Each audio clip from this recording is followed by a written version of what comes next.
বর্ষিয়ান রাজনীতিবিদ জনাব আব্বাস উদ্দিন সাহেব, মির্জা আব্বাস সাহেব, উনি অনেক অসুস্থ, হসপিটালে ভর্তি আছেন। ওনার অস্ত্রোপচার হবে।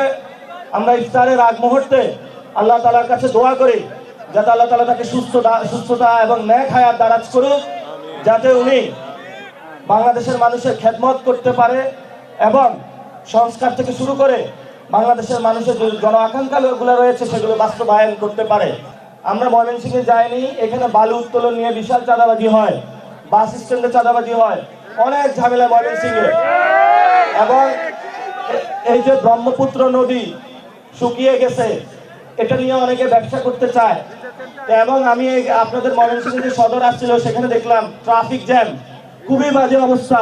এটা একটা বিভাগীয় শহর, কোনো গুছানো কোনো কিছু নাই। তো আল্লাহ তাআলা যাদেরকে সামনে সেবা করতে দিবে তাদের মনে যাতে দেয় নেক একটা মাকসাদ দেয় এবং তাদেরকে হেদায়েত দান করে যাতে ময়মনসিংহে বাংলাদেশের সবচেয়ে সুন্দর একটি বিভাগে তারা রূপান্তর করতে পারে, তারা যাতে ঘরে ঘরে চাকরি দিতে পারে, আমাদের মা বোনদের সমস্যা সংকট সমাধান করতে পারে, স্কুল কমিটিগুলোতে যাতে অশিক্ষিত বদমেজাজি লোকদেরকে বাদ দিয়ে শিক্ষিত মার্জিত ভদ্রজনকে নিয়ে আসতে পারে, হসপিটাল যাতে ভালো করতে পারে, সেই আশা করি আমরা তাদেরকে আল্লাহ তাআলা হেদায়েত তাদের মনের মধ্যে দিবে। এবং শেষ কথা যেটা, মা বোনেরা অনেক কষ্ট করে উপস্থিত হয়েছেন, অনেক সাহসী সিদ্ধান্ত নিয়েছেন। আমরা আপনাদের থেকে জন্মগ্রহণ করেছি, আর মৃত্যু আমরা আপনাদের কাছে ঋণী। আপনাদের এই অবদান কখনো আমরা ভুলতে পারবো না।